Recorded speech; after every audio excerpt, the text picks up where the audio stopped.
गोरे गाल तोहर लगता कमाल, अखिया के कहा जल करता बवाल। गोरे गोरे गाल तोहर लगता कमाल, अखिया के कहा जल करता बवाल।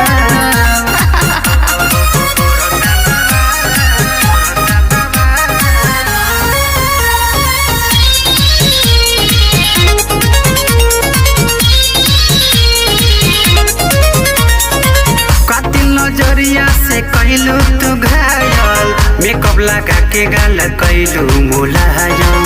अच्छा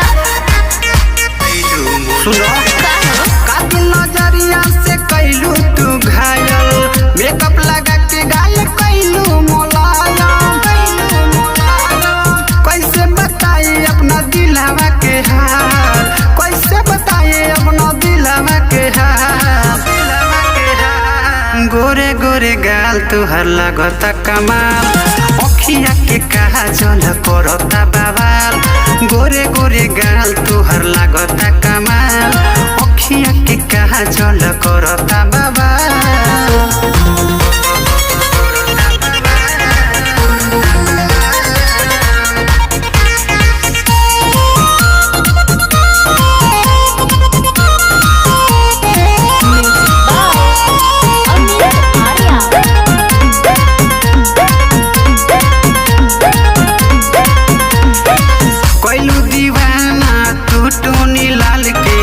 कबू न पूछलू तू उनका हाल के,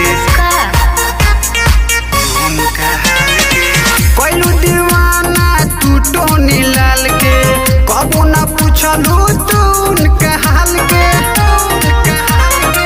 साइयों के ऊपर अपन डाली दिहलू जाल, साइयों के ऊपर अपन डाली दिहलू जाल।